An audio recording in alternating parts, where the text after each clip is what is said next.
I mean, reading this story unfolding this morning, the story of the 7-year-old girl who was stalked, according to what we know, stalked in the play area of a restaurant, followed into the restroom. What's your immediate reaction to this horrific story? Obviously, the immediate action would be anger. You know, I am angry, and I can't even express myself, you know. And as I normally say that, you know, sometimes, yes, even if someone has went for counseling, I was gang raped at the age of 15 by 9 guys. And what such things, you know, pops up. You know, there's that thing that comes that is right at the back of our minds, irrespective of whether you've went for counseling or whatever.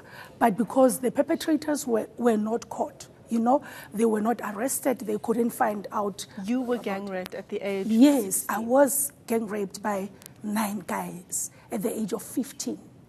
And it was something that I thought it was going to destroy my life, but here I am today, and I'm here to fight for. Now it's happening to the little ones, you know. If it has made me painful and angry like that at the age of 15, what more of a 6-year-old, you understand? And I feel that, you know, our law is also a bit failing us in terms of not following things properly, not doing justice to these perpetrators. And I mean, you know, imagine a 6-year-old. I mean, it's unbearable. You know, I even cried tears. You know, in my center, the center that I founded, I have about 160 kids.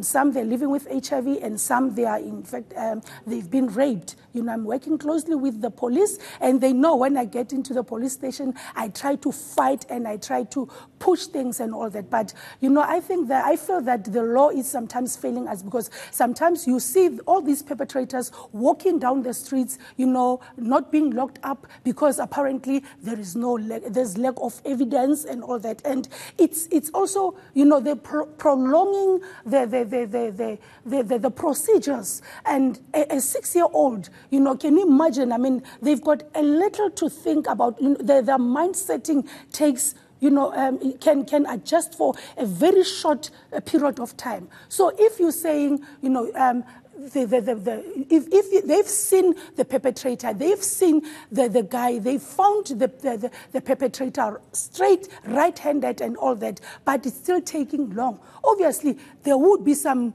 other issues, like, you know, he will be looking for lawyers to say, no, maybe it was somebody else, it was this and that, and the stories will be twisted. So I'm saying enough, it's enough to rape, especially these kids, because they can speak for themselves. I mean, the statistics speak for themselves. 1 in 8 sexual assault cases successfully prosecuted. So 1 in 8 of these horrific cases that we hear about on an almost weekly basis, only 1 of every 8 successfully prosecuted. Exactly. You know, hence, you know, I feel personally that we are advocating, we are fighting, we are, you know, speaking, you know, we are busy advocating for these kids and all that, but we still feel very harshly that we are not being listened to, you know, and we're not saying, you know, they must just take everyone into prison and all that, and everyone will be locked up in jail and stuff like that. But, you know, the system of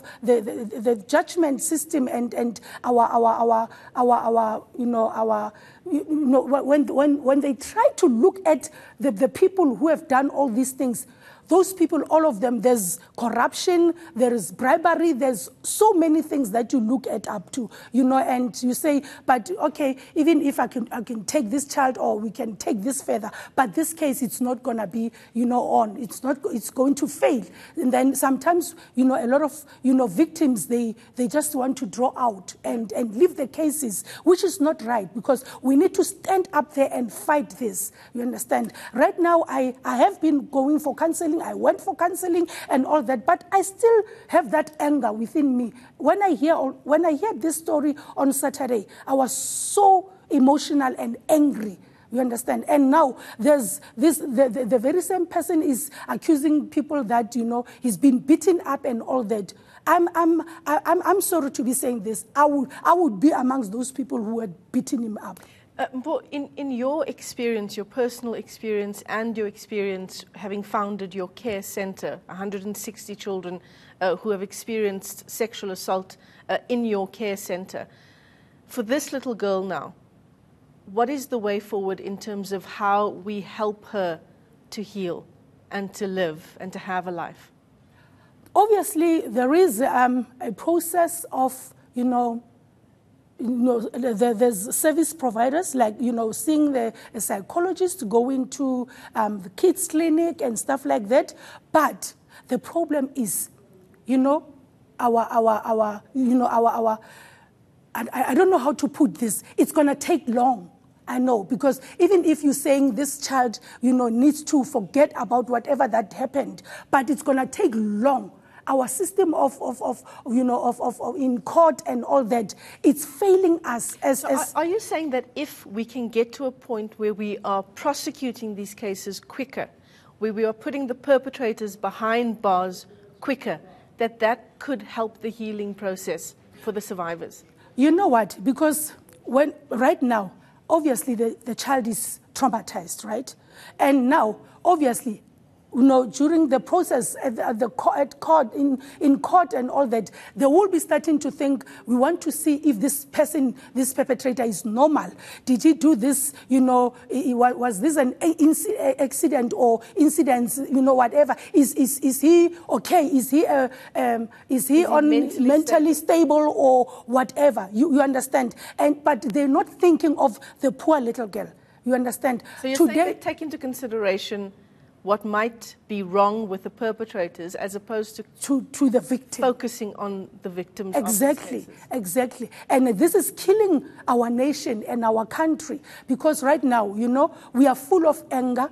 We are taking law into our own hands, which is not right. I'm not condoning people to take law into their own hands, but we are taking law into our own hands. But because of the procedures that have been taken, to justify these people to go through, that it's traumatizing. Like I'm saying, I'm repeating this, that when it happened to me when I was 15, and I had to let go. Even now, I don't even know what happened. Whether the case is still there or not. I was 15. Right now, I'm 45 years. I don't even know where these perpetrators who raped me, who gang raped me, are right at the present moment. But I opened the case, and there was a lead to where these people are staying and all that, but nothing has been done. So I'm saying to our government, let us strengthen and let us fasten up the law a bit when it comes to this, because we are not winning this battle. Yeah.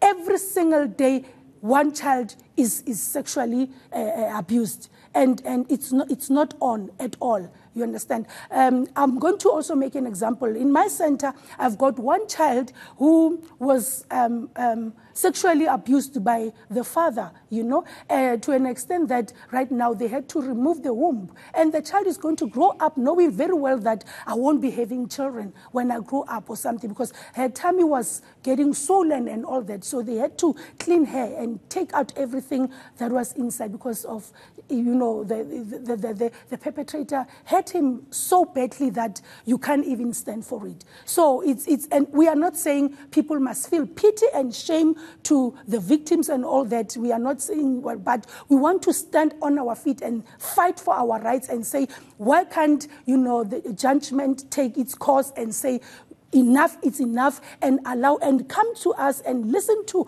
us as the communities, and especially those people who are working with the perpetrators, the kids, and even including, it's not even right, as old as you are, never mind the child, who can't even talk for themselves. Sometimes they're saying something that they don't even understand. And they say it's lack of evidence, the statement is not correct and all that stuff.